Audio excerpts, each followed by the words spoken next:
औज़ुबिल्लाहि मिनश्शैतानिर्रजीम बिस्मिल्लाहिर्रहमानिर्रहीम। आज के एजुकेशन सेशन का बाकायदा आगाज़ तिलावत कुरान पाक से फरमाने के लिए मैं जनाब उस्मान हादी से गुजारिश करूँगा वो तशरीफ़ लाएँ और तिलावत कुरान पाक से आज का सेशन का आगाज़ फरमाएँ।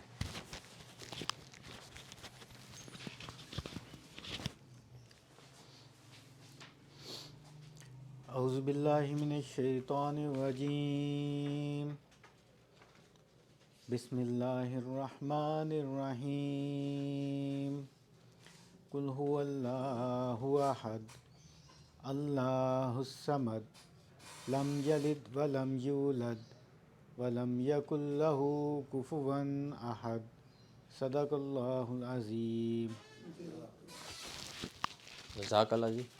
और आज का सेशन बगैर किसी ताख़ीर के मैं जनाब मोहम्मद उन्नस गाजी साहब से गुजारिश करूँगा वो तशरीफ़ लाएँ और सेशन का बाकायदा आगाज़ करें। आज के सेशन का जो इन्वान है वो है head of income under income tax लाज। इससे पहले हम 4 सेशंस में ट्रेडिंग प्रॉफिट और लॉस अकाउंट और इस तरह के जो हमारे जो बैलेंस शीट के आइटम है वो हम समझ चुके हैं। अब हम हेड ऑफ़ इनकम्स पे आएंगे और हेड ऑफ़ इनकम्स को बारी बारी डिस्कस करते हुए इंशाल्लाह हम एक इनकम टैक्स का जो एक मुकम्मल है आता है कि कैसे हमने इनकम टैक्स की रिटर्न जमा करानी है उसको कवर इंशाल्लाह कुछ अपना आइंदा सेशन में मुकम्मल करेंगे। जनाब मोहम्मद रोनस गाजी साहब। बिस्मिल्लाहिर्रहमानिर्रहीम। ये जो इनकम टैक्स है ये इनकम के ऊपर लगता है, जैसा इसका नाम ही है इनकम टैक्स, इनकम के ऊपर लगता है। और इनकम जो है ना ये सारा कानून जो है ना ये सिर्फ इसी बात पे घूम रहा है कि इनकम कौन सी इनकम है जिसके ऊपर टैक्स लगेगा। इसको जो है ना उसको स्पेसिफाई करने के लिए उसके क्योंकि डिफरेंट लॉज हैं, हर एक को इनकम को कैलकुलेट करने के लिए इनको डिफरेंट हैज़ में तकसीम कर रखा है और उसके ऊपर कौन सी चीज़ उसमें शामिल होगी, कौन सी चीज़ उसमें से कोई एग्जम्पशन मिल जाएगी, किसी का क्या कोई कंसेशन है या क्या है, उसके ऊपर टैक्स रेट्स हैं और टैक्स रेट्स के भी जो है ना फिर आगे के किस तरह कैलकुलेट होना इस तरह इनकम में हर हेड्स में। जब हम हेड्स में जाएंगे ना इंडिविजुअली उस वक्त तफसीलन हम उसमें डिस्कस करेंगे कि भी सैलरी ये पहला यानी हेड वाइज जो है जितने हेड हैं उनमें पहला तो यह है कि सेक्शन 4 है। सेक्शन 4 जो है ना वो डील करता है कि ये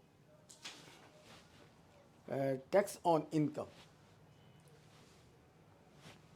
टैक्स ऑन इनकम जो है ये इसमें चंद चीज़ें हैं। एक तो ये इनकम के ऊपर टैक्स है, दूसरा जो है ये पर्सन की इनकम के ऊपर टैक्स है, फिर उसका कैलकुलेशन का है कि यानी इस ये जो हमारा कानून है इसके मुताबिक इनकम को कैलकुलेट करना होता है वो है।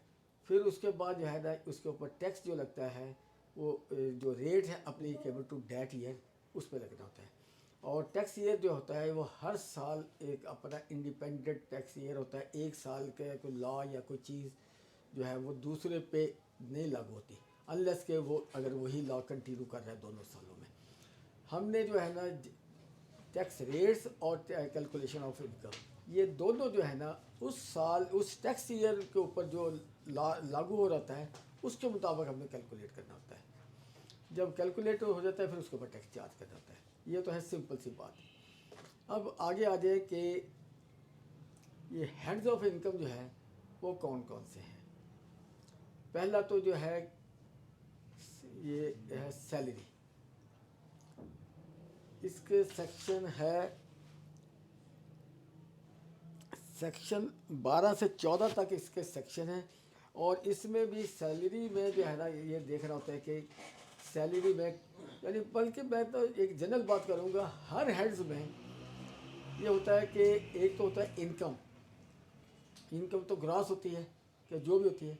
फिर आगे हर हेड्स के में कोई डिडक्शंस का कोई दिया होता है एक तरीका का, ये चीज़ें जो है ये उसमें से लेस होके जैसे प्रॉपर्टी इनकम है 1/5 जो है स्टैट्यूटरी अलाउंस है रिपेयर का, चाहे आपकी रिपेयर हुई है या नहीं हुई। तो ये जो है ना इसी तरह ही हर हेड्स में जो है ना डिडक्शंस आती हैं कि जो ग्रॉस इनकम है, ग्रॉस इनकम को आप टोटल इनकम कहते हैं। जब उसमें से जो है ना डिडक्टेबल जो है ना अलाउंसेस निकाल के या जो इनकी परमिशन है कि इनको डिडक्ट करना है उसको निकाल के जब बाकी इनकम बन जाती है वो टैक्सेबल इनकम बनती है। और पुराने ज़माने में जो है वो जो है टैक्सेबल इनकम जो है उसमें रेट जो लगते थे ना, स्लैब जो होता था वो पहले ही जो है ना यानी कि 4 लाख की या जितनी भी उस ज़माने में इनकम एग्जम्पशन होती थी पुराने 79 का कानून में, वो पहले जो है लेस हो जाती थी, फिर उसके बाद वो टैक्सेबल इनकम कहलाती थी। अब टैक्सेबल इनकम का जो चार्ट होता था टैक्स लगाने वाला फर्स्ट शेड्यूल, उसमें होता था कि यानी कि पहले ही स्लैब से टैक्स रेट आ जाता था। अब जो है ना ये जो है उसमें कोई ये इस कानून के तहत उसमें तब्दीली की हुई है, वो ये की हुई है कि ये एग्जम्पशन जो है ना वो पहले नहीं निकालते, एग्जम्पशन पहले नहीं निकालते। फ़र्ज़ किया 4 लाख तक यानी कि हमारी एग्जम्पशन है जिसको हम एग्जम्पशन कहते हैं, टेक्निकली अब वो एग्जम्पशन नहीं है, वो आपकी टोटल इनकम लॉ के मुताबिक आप कैलकुलेट कर लेते हैं। तो उसमें जो है ना जब फर्स्ट शेड्यूल में जाते हैं तो पहला होता है स्लैब आपका 4 लाख तक, सैलरी वाले में यानी कि 6 लाख तक, 6 लाख। ठीक है। तो 4 लाख और 6 लाख वहाँ ज़ीरो होगा, यानी इनडायरेक्टली इस तरह आपको ये छूट मिल रही है। अगर आप टेक्निकली बात करें तो इनकम जो यानी टैक्सेबल इनकम है उसमें कोई छूट नहीं, सिर्फ ये कि स्लैब जब लगाएंगे उस वक्त उसका रेट कोई नहीं है, यानी उसको 4 लाख को ज़ीरो से ज़रूर देंगे जवाब ज़ीरो आएगा। सैलरी में 6 लाख को ज़ीरो से ज़रूर देंगे क्योंकि वहाँ रेट ज़ीरो लिखा हुआ है। जी जी। अब उसके बाद आगे स्लैब चलेंगे, वो स्लैब दोनों में कॉमन ही है, यानी पहले स्लैब पे फ़र्क आता है, बाकी फिर उसी तरह को कॉमन चलते हैं पुराने कानून में भी इसमें भी। अब आ जाए कि सैलरी की जो है सेक्शन, यानी इसके जो है इसमें यही है कि इसमें क्या क्या चीज़ें जो है सैलरी में शामिल होनी है, क्या क्या चीज़ें शामिल नहीं होनी, किस चीज़ की डिडक्शंस हैं, तो बल्कि कुछ प्रकोजेट की भी एग्जम्पशन है। अब तो वैसे सिंपल कर दिया है सैलरी को कि इसका जो है ना ये सारे अलाउंसेज जो है ना वो तकरीबन जो है ना मर्ज कर दिए गए, वरना पुराने 1979 के कानून में जो होता था वही होता था कि बाकी ऑर्डिनरी सारे हेड्स ऑफ इनकम के जो है यानी कि सारे हेड्स ऑफ इनकम के जो है इनको जो है जितने भी जो आपके थे हेड्स ऑफ इनकम, उसका जो कानून है एक तरफ रख लें और सिर्फ सैलरी का एक तरफ रख लें। इतनी पेचीदगियाँ थी। मैं एक छोटी सी मिसाल देता हूँ। पुराने कानून में कन्वेंस अलाउंस अगर कैश मिल रहा है फिर वो किस तरह कैसे डील होगा। अगर जो है वो जो है एम्प्लॉय ने प्रोवाइड कर रखा है एक्सक्लूसिव बिजनेस के लिए, सिर्फ बिजनेस के लिए इस्तेमाल करेगा, इसके अलावा नहीं करेगा, उसका और तरीका है। फिर अगर बिजनेस के लिए और पर्सनल दोनों अलाउ है फिर और अगर एम्प्लॉई का व्हीकल है फिर इसका और तरीका है, इसी तरह यानी कैलकुलेट करने का। इसी तरह ही यानी कि ये जो है ना इतना पेचीदा होता था। अभी हाउस रेंट की बात है, अगर अपना मकान है या क्या है, फर्निश्ड है, अनफर्निश्ड है, फलाना ये वो इस तरह के काफ़ी वो जब आएंगे उसमें उस वक्त डिटेल में पढ़ेंगे, देखेंगे उसको। लेकिन ये जो चीज़ें हैं इससे जो है ना ये हर यानी कि जो हेड ऑफ इनकम है वो है। अब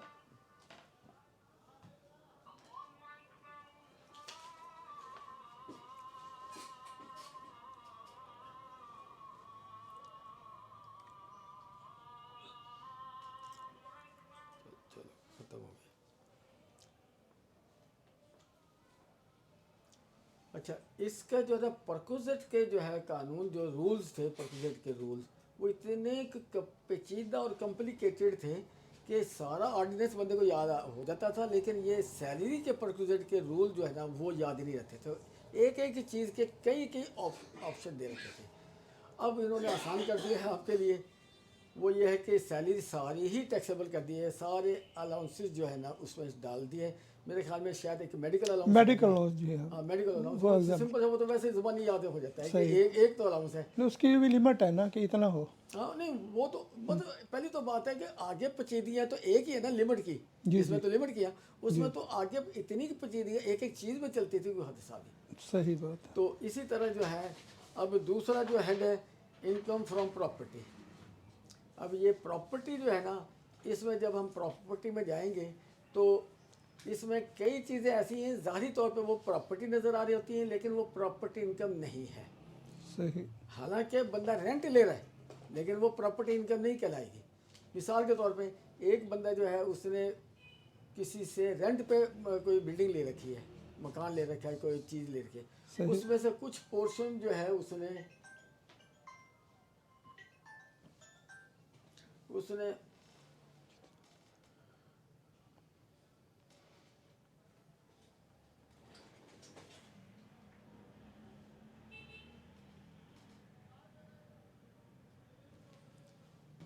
अच्छा उसने उसमें से कुछ पोर्शन आगे दे दिया है। अब ये जो है ना, ये प्रॉपर्टी इनकम नहीं कहलाएगी, ये income from other other source source है। करें। इसमें उसको वो डिडक्शन, रिपेयर की डिडक्शन, फलानी डिडक्शन, ये वो कुछ नहीं मिलेगा। सही। ठीक है ना, क्योंकि वो ये टेनेंट का सब टेनेंट है, सही। और ये चीज़ें जो है ना ओनर को मिलती हैं। अब प्रॉपर्टी ओनर जो है उसका रेंटल इनकम है, सही। उसने वो सारी डिडक्शन वगैरह वो क्लेम करेगा जो जो हो सकती हैं। लेकिन ये जो है ना आगे जब दे देगा वो बंदा तो किसी चीज़ का भी इंटाइटल नहीं है, लिहाजा वो ये इनकम तो प्रॉपर्टी में तो कैलकुलेट नहीं होगी, ये आम इनकम ही कहलाएगी उसकी, सही। और वो इनकम फ्रॉम अदर सोर्स में चली जाएगी। सही। अच्छा, इसके बाद आता है बिजनेस इनकम। प्रॉपर्टी का सेक्शन सेक्शन जो है प्रॉपर्टी के जो सेक्शन है ये है 15 और 16 और 17, ये तीन सेक्शन, ठीक। तीन 15, सेक्शन है 16, ये। 17, इसी में ही जो है ना, इसमें एक तो प्रकुजेट का तो ऐसे ही थोड़ा सा ही पोर्शन है। सही। तो बाकी जो है ना फिर आ जाता है इनकम फ्रॉम बिजनेस। जी। ये जो इनकम फ्रॉम बिजनेस है, ये समझो कि शैतान की आंत है। सही। हाँ, ये जो है ना सबसे लेंथी जो चैप्टर है इन हेड्स ऑफ इनकम में, वो इनकम फ्रॉम बिजनेस है। बिजनेस। इनकम फ्रॉम बिजनेस में जो है एक चीज़ जो है ना, मिसाल के तौर पे लीज पे अगर आप बिल्डिंग और मशीनरी दे देंगे ना, लीज के ऊपर बिल्डिंग दे देते हैं और मशीनरी भी दे देते हैं, ये जो है ना एक बंदे ने कारखाना लगाया हुआ है, खुद चला रहा है, तो वो बिजनेस इनकम कहलाएगा। अगर उसने लीज पे दे दिया तो अदर सोर्स, वो जो है ना पहली तो बात है कि बिजनेस इनकम नहीं कहलाएगी। सही। ठीक है, फिर बिजनेस इनकम नहीं कहलाएगी तो, और साथ ही मशीनरी भी दे रखी है। मशीनरी का किराया तो इनकम फ्रॉम अदर सोर्स में जा सकता है, लेकिन बिल्डिंग का जो हिस्सा है वो जो है वो टेक्निकली तो यानी कि प्रॉपर्टी का यानी रेंटल इनकम बननी चाहिए। लेकिन जब ये इकट्ठे लीज आउट होते हैं, किराए पे जाते हैं, तो दोनों मिलकर जो है, क्योंकि उसमें डिटरमिन करना मुश्किल होता है कि भी इसमें बिल्डिंग का कितना किराया है और ये मशीनरी का कितना किराया है, तो लिहाजा ये दोनों मिल के इनकम फ्रॉम अदर सोर्स में चले जाते हैं। सही। अच्छा, फिर उसके बाद है कैपिटल गेन। अच्छा, ये इनकम फ्रॉम बिजनेस सेक्शन है 18 से 36 तक। इसके 4 डिवीजन्स हैं। 4 डिवीजन्स के तहत जो है इसमें जो है ना हिसाब किताब इसका यानी कैलकुलेशन वगैरह करते हैं, और बड़ा लेंथी ये चैप्टर है। सही। पहला तो जो डिवीजन है इनकम फ्रॉम बिजनेस डिस्कस होती है कि कौन सी इनकम बिजनेस है, कौन सी नहीं है। सही। और फिर उसके बाद आ जाता है दूसरा डिवीजन है डिडक्शंस एंड डिडक्शन। डिडक्शन जो है इसमें भी 2 तरह की है। एक है डिडक्शन जो है जनरल प्रोविजंस, उसमें तो जनरल है, सब के लिए नॉर्मली अप्लाई होती है।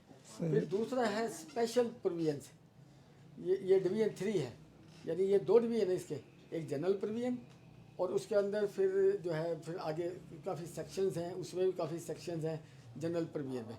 चौथा जो है टैक्स अकाउंटिंग, ये 4 डिवीजन है इसके, जिसके तहत इसके फिर आगे वो डेप्रिसिएशन के अपने तरीक़ाकार हैं, उसका 3rd शेड्यूल है, तो इस तरह तो जो है इसके मुताबिक चलता है। नेक्स्ट जो है हेड ऑफ इनकम है कैपिटल गेन, बिजनेस इनकम के बाद। इसके जो सेक्शन है 37 एंड 38, ये कोई इतना लंबा चौड़ा नहीं है। बहरहाल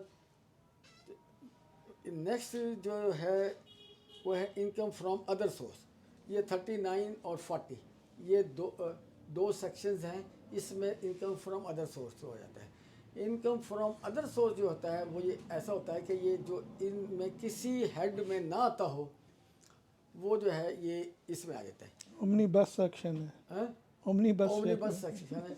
और जैसे जो है ना आप जो है यानी कि अकाउंट्स मेंटेन करते हैं ना, उसमें कुछ मतलब सैलरी है, परचेजेज है, सेल है, एंटरटेनमेंट है, फलाना है, ये चीज़ें हैं, रिपेयर एंड मेंटेनेंस है। तो इस तरह बड़े हेड्स जो है ना, जो मोटे मोटे हेड्स होते हैं, अब कई ऐसे आइटम आ जाते हैं, अखराजात आ जाते हैं, बहुत छोटे छोटे होते हैं, और उसके लिए अलग हेड खोलने का फ़ायदा कोई नहीं होता, क्योंकि वो सिग्निफिकेंट अमाउंट नहीं होती उसकी।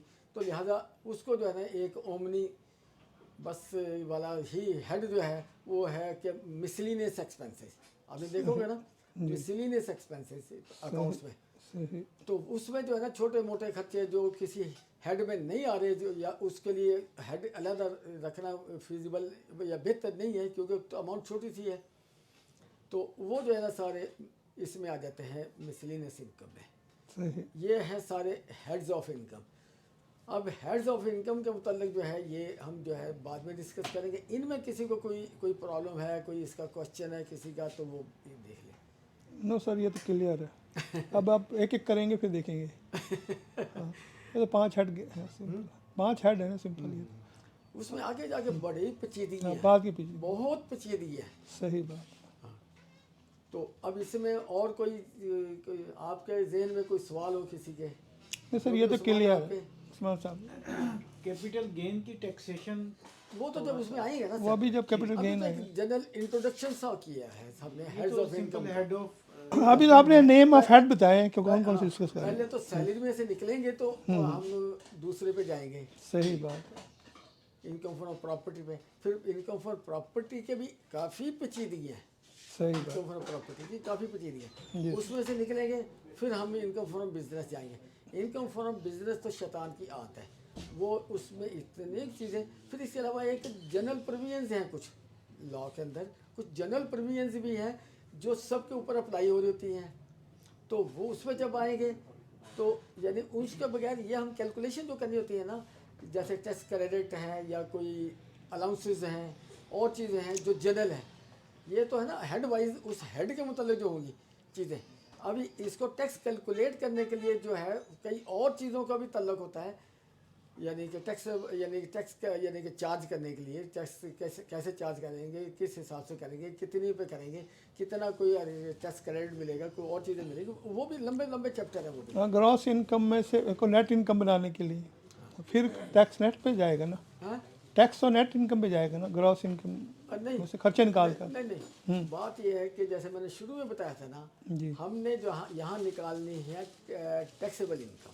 सही, टैक्सेबल इनकम जो होती है ना, आपकी जो इनकम फ्रॉम ऑल सोर्सेज है, जी income from all all sources, sources उसमें से डिडक्टेबल अलाउंसेस जो है निकाल देंगे ना। अब डिडक्टेबल अलाउंसेस एक लफ्ज़ बोलने में तो छोटा सा है, अब ये इसकी अपनी एक हर हेड की फिर एक जनरल, वो काफ़ी लंबी चौड़ी प्रोविजंस है। सही वो बात, उसके मुताबिक जब निकाल देंगे फिर वो टैक्सेबल इनकम आ जाएगी।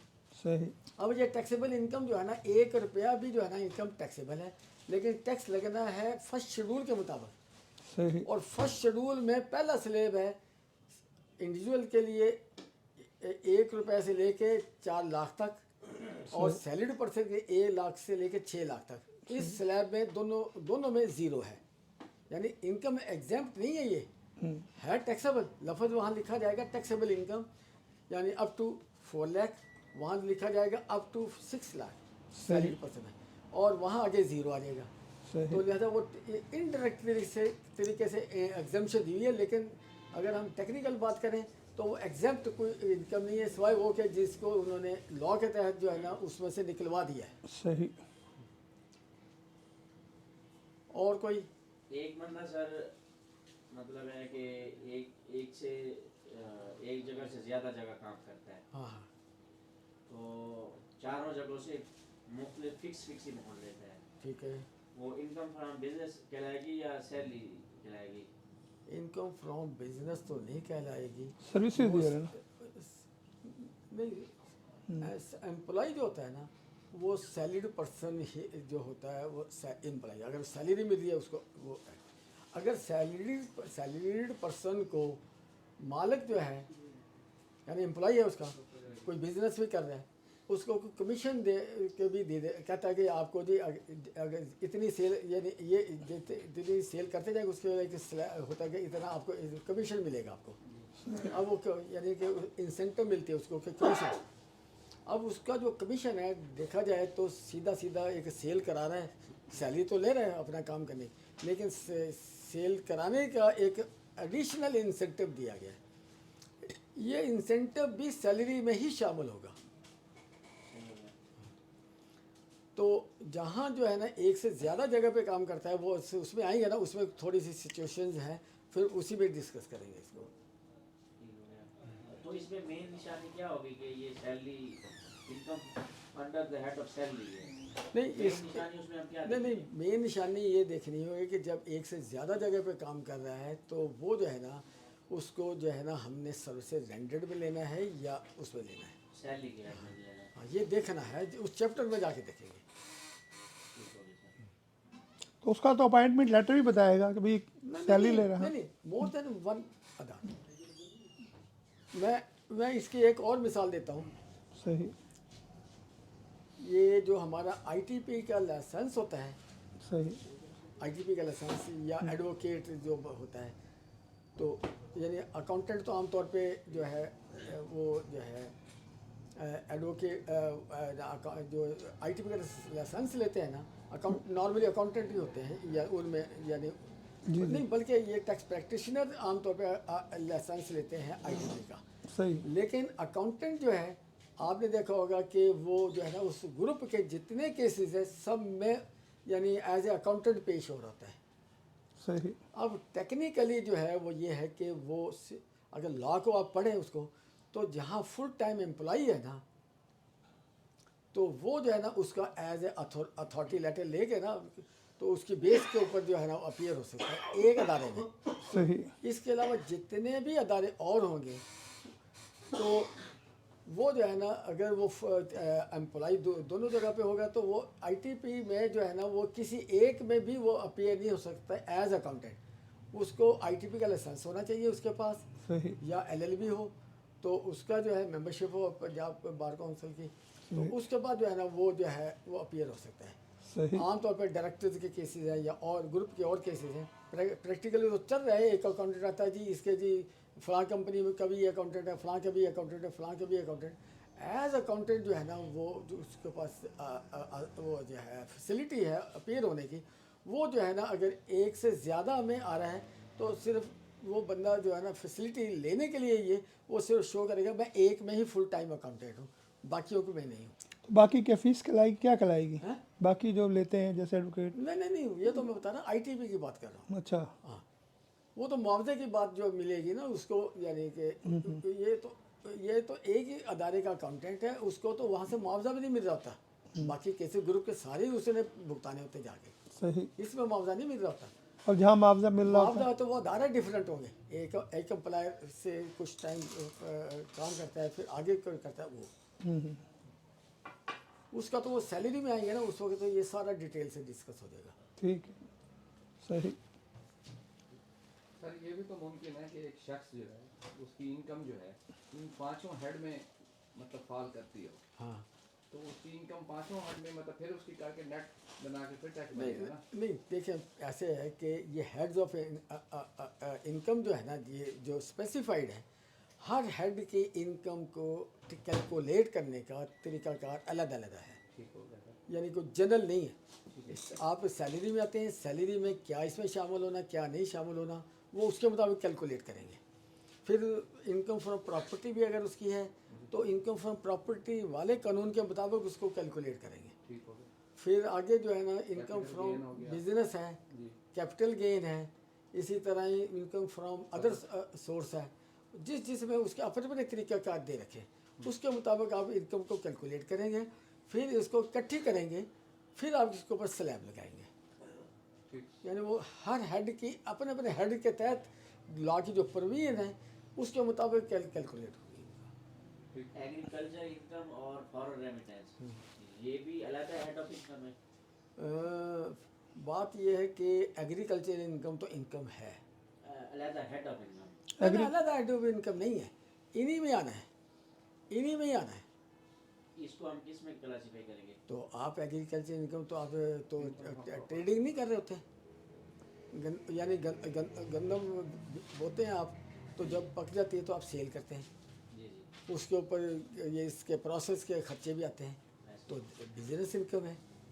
लेकिन वो सर एग्रीकल्चर इनकम जो है वो तो पंजाब वाले लेते हैं, बिहार वाले नहीं लेते। नहीं नहीं नहीं, बात ये नहीं, अभी इनकम की बात हो रही है, सही।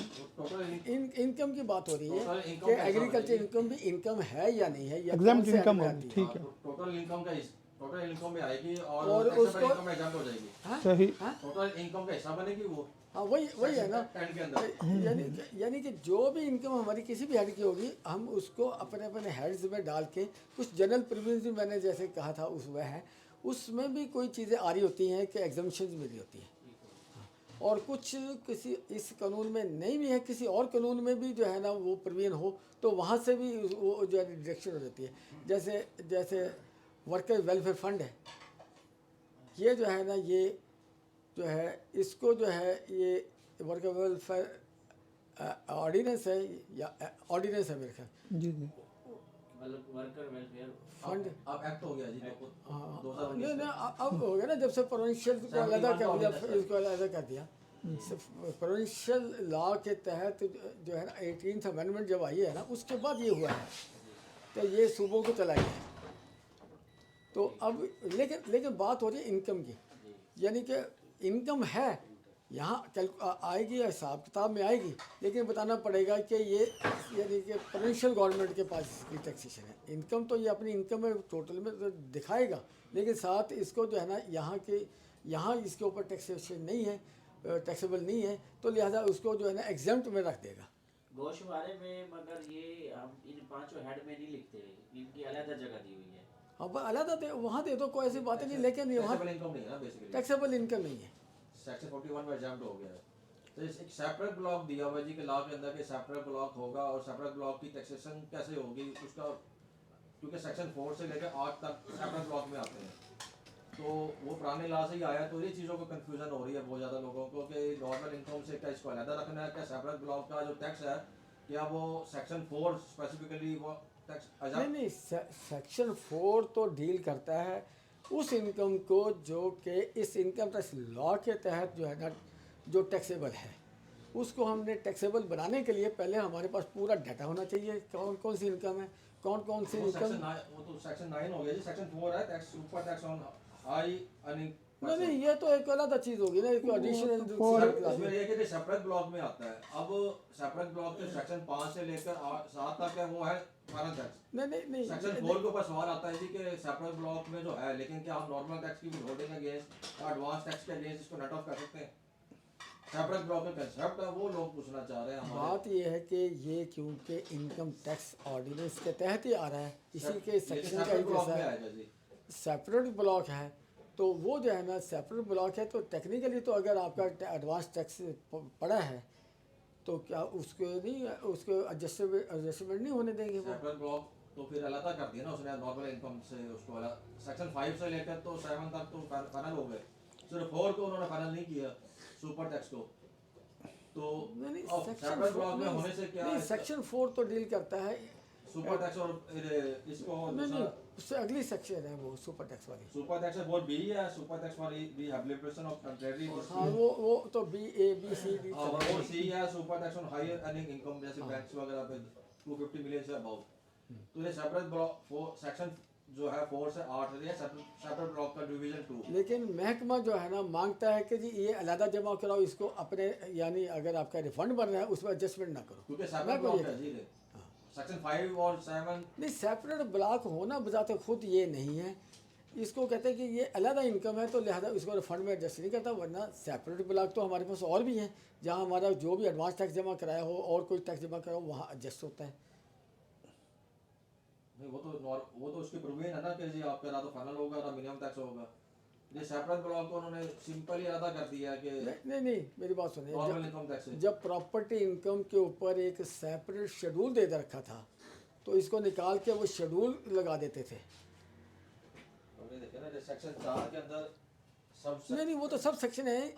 एक चीज़ मैं बता दूं, सब सेक्शन 4 में सेपरेट ब्लॉक के कंसेप्ट नहीं नहीं, ये जब इसको जो है ना सब, यानी सब सेक्शन नहीं इसकी कहलाएगी, वो सारी इंडिपेंडेंट सेक्शंस हैं। हाँ जी, तो 4A 4B 4C। बड़ा है ना, ब्रैकेट में नहीं है ये तो है- इंडिपेंडेंट ये है ऐड 4, किए इंसर्ट इसमें के बाद। उन्होंने कहा 169 की भी इनकम होगी जो फाइनल टैक्स होगी। अच्छा अच्छा, ये वाली सेक्शन 4 का ये करें। हाँ जी। मैं समझा शायद सेक्शन 4 का जो है ना, सब सेक्शन 4 का सेक्शन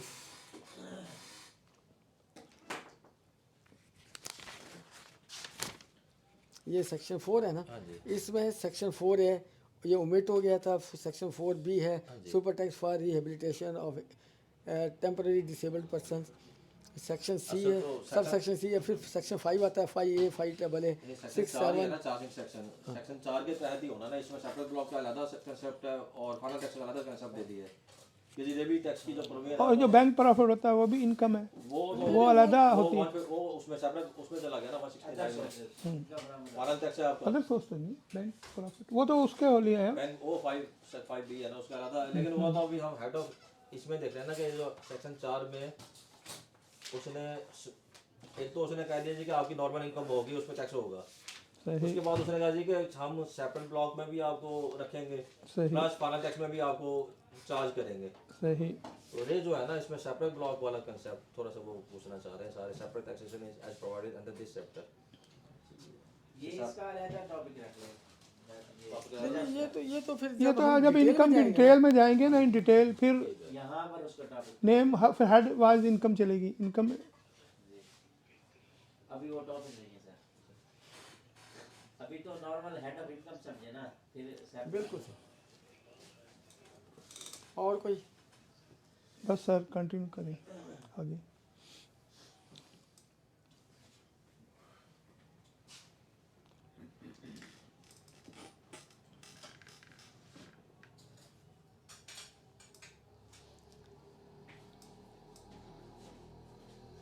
हाँ भी जवेद दे देने सी, या नमाज तो बाद। हाँ बस 4 हो गए, 25 4:30 जमा।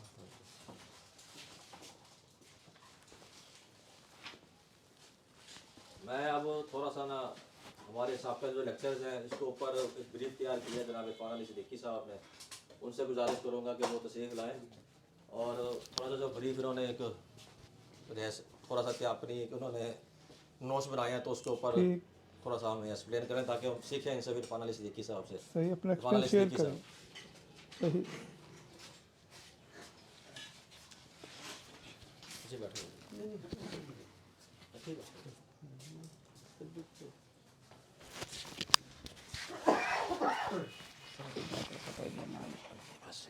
मार्कर भी ले लें। Thank you very much sir. पहले तो ये था कि वो मैंने सबक सुनाया था, ना कि नोट्स अपने लिए ही मतलब वो किया था। बहरहाल एनीवे, जिस तरह मैंने प्रीवियस लेक्चर में कुछ समझा अपने अंदाज में, तो वो उसको मैं थोड़ा सा ब्रीफ करना चाहूँगा कि मैंने किस तरह अंदाज में उसको समझा।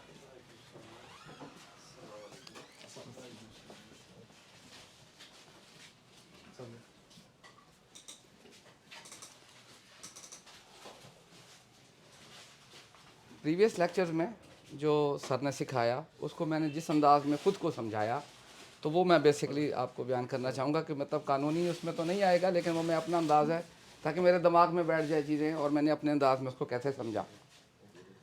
इनकम टैक्स के हवाले से सबसे पहला जो सेक्शन है वो सेक्शन 4 ही है। तो उसमें वो बताता है कि कौन सी इनकम है जिस पर टैक्स लागू होता है, जिस पर हमने टैक्स देना है। टैक्सेबल इनकम की बात आ जाती है। अच्छा, जब फिर इससे आगे चलते हैं तो सेक्शन 11, उसमें हेड ऑफ मतलब हम लोगों ने इनकम पढ़े, आज भी हम सर ने बताया उसके ये बारे में कि सैलरी है, इनकम फ्रॉम प्रॉपर्टी है, इनकम फ्रॉम बिजनेस है, कैपिटल गेन है और इनकम फ्रॉम अदर सोर्स है।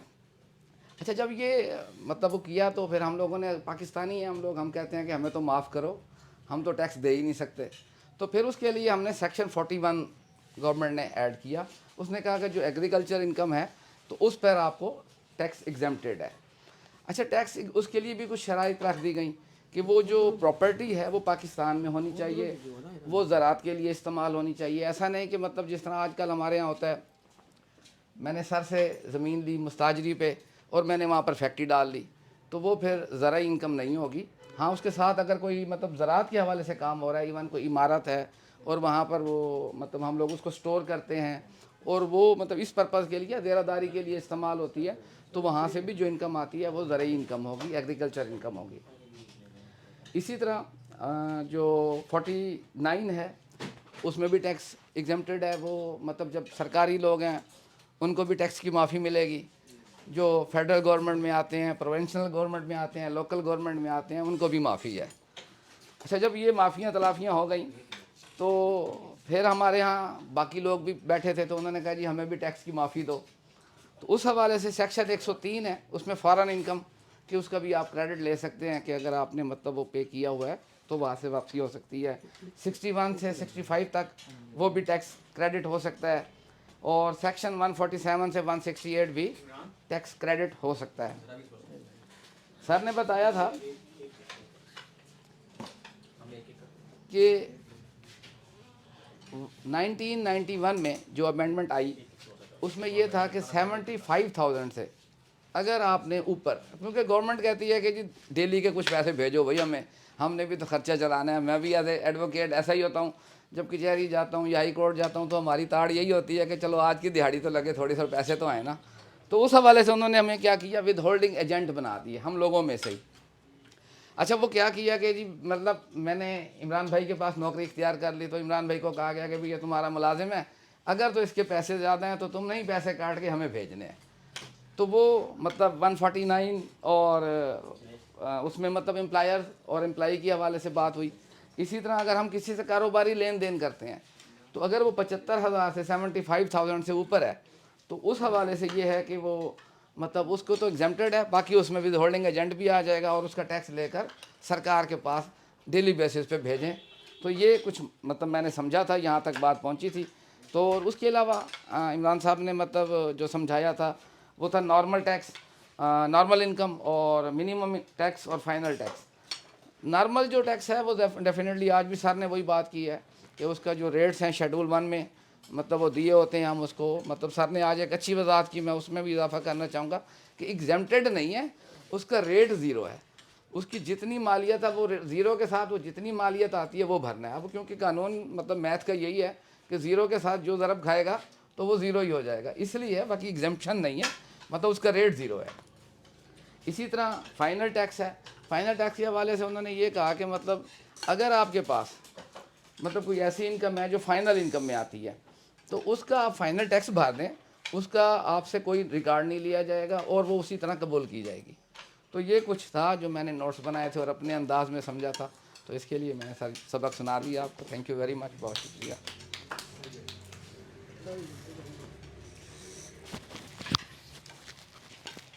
जी हमारे नामवर एडवोकेट हैं इरफान अली सिद्दीकी साहब, और हमें बड़ी खुशी है कि जी कि उन्होंने हमारे इस सेशन से सीखा, हमारी वीडियोस को सीख के उन्होंने मुझे एक ब्रीफ समरी बना के भेजी और मैंने कहा जी कि आप सबको प्रेजेंट करो।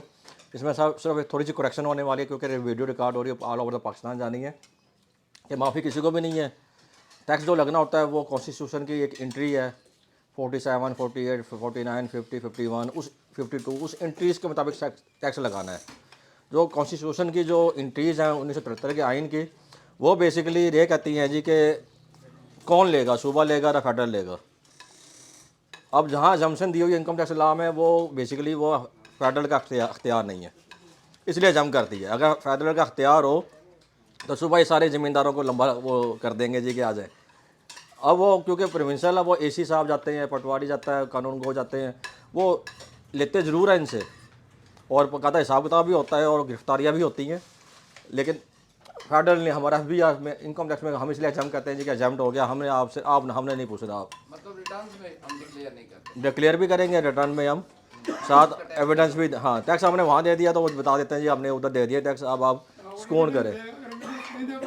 लेकिन इसलिए हमें इसलिए नहीं लिया जाता हमसे कि हम गरीब हैं, हमारे तबका पिसा हुआ है, हम ज़राअत को बढ़ाना चाहते हैं, ऐसी कोई बात नहीं है, बल्कि वो हायर रेट है, FBI से भी ज़्यादा रेट है इसके जो एग्रीकल्चर के हैं 2019-20 तक। अब बराबर हो गए हैं, कम हो गए हैं। तो मैंने अपने समझने के लिए हाँ जी, हाँ आपने ठीक है, बहुत अच्छा एक्सप्लेन किया है और दूसरा जो 49 सेक्शन है वो गवर्नमेंट ने वैसे ही अपने आप को जम कर दिया जी कि federal government, local government, provincial government, अरे हम टैक्स नहीं देंगे। वो तो देखें जी कि अगर मेरे अख्तियार में आ जाए और मैं बैठ जाऊँ अगर प्राइम मिनिस्टर, तो मैं सबसे पहले अपने आप को जम करूँगा। तो ये खाने पीने का बहाना है, उसके ऊपर उन्होंने अपने आप को फैसिलिटेट करना है। दूसरा, अगर इनको अख्तियार मिल जाए जी कि जो कौमी असम्बली के कितने मेंबर हैं सब एग्जाम्ड है, तो कल ही नोटिफिकेशन आ जाएगा। तो ये बेसिकली इसलिए जमसन है कि गवर्नमेंट भी एग्जाम्ड हो गई है। तो आज के बाद अच्छा लेक्चर रह गया है अल्हम्दुलिल्लाह। आज मोहम्मद रूनस गाजी साहब हमारे सीनियर मेंबर मुल्तान टैक्स विभाग हेड ऑफ इनकम्स को ब्रीफली एक्सप्लेन कर दिया है, और इन हेड ऑफ इनकम्स को हम अब डिटेल में इन सारा लेक्चर्स में इसको देखेंगे। दोस्तों से गुजारिश है कि जी कि ऐसे ही बड़ी तादाद में आते रहें और इधर गपशप करते रहें। आप सबका शुक्रिया जी, बहुत शुक्रिया जी सर।